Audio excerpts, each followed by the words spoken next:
Hi all. நம்ம client வந்து அவங்களோட என்கேஜ்மெண்ட் மேக்கப்புக்காக ட்ரையலுக்கு வந்திருந்தாங்க. ஸோ அவங்களோட ஒரே ஒரு ரெக்குயர்மெண்ட் என்னென்னா, மேக்கப் வந்து ரொம்ப சட்டிலாக இருக்கணும். நீங்கள் எத்தனை ப்ராடக்ட்டை வேணாலும் ஸ்கிப் பண்ணுங்கள், ஆட் பண்ணுங்கள், என்ன வேணாலும் பண்ணுங்கள். எனக்கு வந்து மேக்கப் சட்டிலாக இருக்கணும். பிகாஸ் எங்கள் வீட்டில் வந்து மேக்கப்புக்கு சப்போர்ட் கிடையாது அப்படின்னு சொல்லிட்டாங்க. ஸோ அவங்களுக்கு வந்து நான் ட்ரையல் செஷனில் 2 வந்து டிஃப்ரெண்ட் லுக்கு சட்டிலாகவே பண்ணி காமிச்சேன். ஸோ அதுலேயுமே கொஞ்சம் சேஞ்சஸோடு எனக்கு வேணும்க்கா அப்படின்னு சொல்லியிருந்தாங்க. ஆன் ஸ்பாட்டுக்கு போயாச்சு.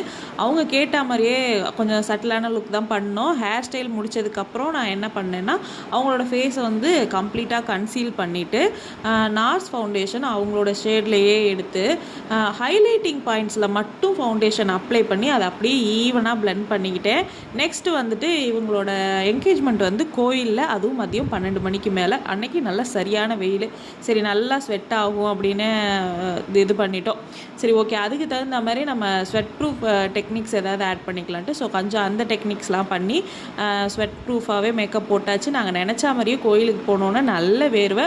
அதை வந்து நான் டிஷ்யூ வந்து டேப் பண்ணி எடுக்கும்போது மேக்கப் வந்து ரிமூவே ஆகலை. நல்லா அந்த ஸ்வெட் மட்டும்தான் டிஷ்யூவில் வந்துச்சு. ஃபோட்டோகிராஃபரும் லென்ஸில் பார்த்துட்டு மேக்கப் ஓகே அப்படின்னு சொல்லிட்டாங்க. ஸோ அவங்க சொன்னால் தான் எனக்கு வந்து திருப்தியாக இருக்கும்.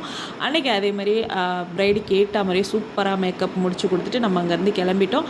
ஆஃப்டர் தட் ப்ரைடு வந்து அவங்களோட ஃபங்க்ஷனோட இமேஜஸும் நமக்கு சென்ட் பண்ணியிருந்தாங்க. மேக்கப் ரொம்ப நல்லா இருந்துச்சு.